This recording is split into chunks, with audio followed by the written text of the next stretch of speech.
So now that we know Jesus was a Gentile and that his ancestral homeland was Canaan, we can understand the parable of Jesus and the Canaanite woman, which you have probably not understood up to this point.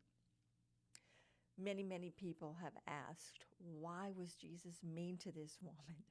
Why did he ignore her and blow her off? And that's not what happened. When we understand that he's a Canaanite, this all becomes very clear. Jesus was a teacher, and his disciples were his students. And Jesus was teaching them an inclusive gospel. There were no more chosen people. That was old. We're not doing that anymore. Now the gospel is inclusive. All who ask shall receive. Everyone who seeks shall find. So, he's on a walk with his disciples, and a Canaanite woman comes up and starts crying out to them to help her because her daughter is ill.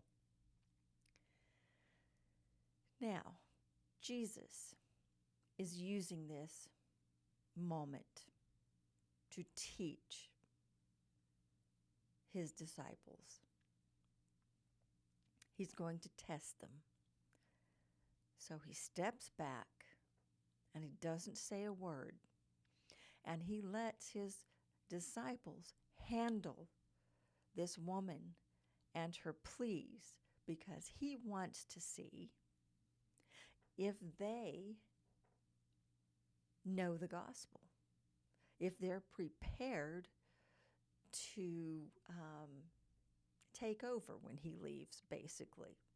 So he just stands there and he lets them answer the woman.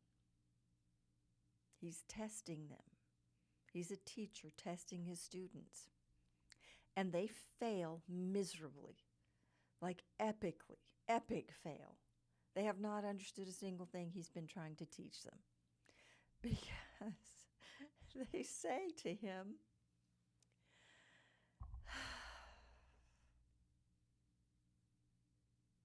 send her away.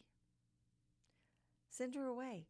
Send her away. Make her leave us alone. Just make her leave us alone. She's just out there crying after us. She's loud. She's obnoxious. We don't want to deal with this. And Jesus just looks at them. And then he says this to his disciples directly, not to the woman. To the disciples, he says, I'm not sent except to the lost sheep of the house of Israel. What he means here, this is an odd sentence structure for our time and our day, but what he's saying is this Canaanite woman is the lost sheep of the house of Israel. And I'm literally here for no one else except her. So he has identified the Canaanite woman as an Israelite, which is very interesting, that Jesus identifies his ancestral home of Canaan as Israel. Okay? And he's telling his disciples, she's the reason I'm here. Why are you turning her away? Like, she's literally the only reason I'm here. So, the woman understands this as an invitation, and she comes and worships him and says, Lord, please help me. And Jesus takes her hand sweetly and gently and says to her about his disciples.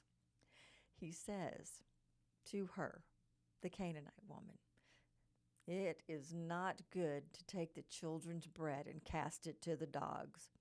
The bread is doctrine.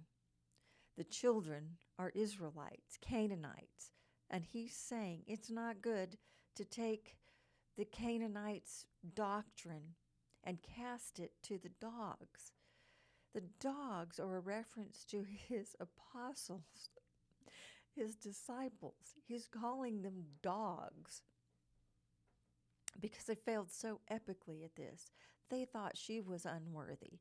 And he is literally telling them they are unworthy. He's turned the tables completely.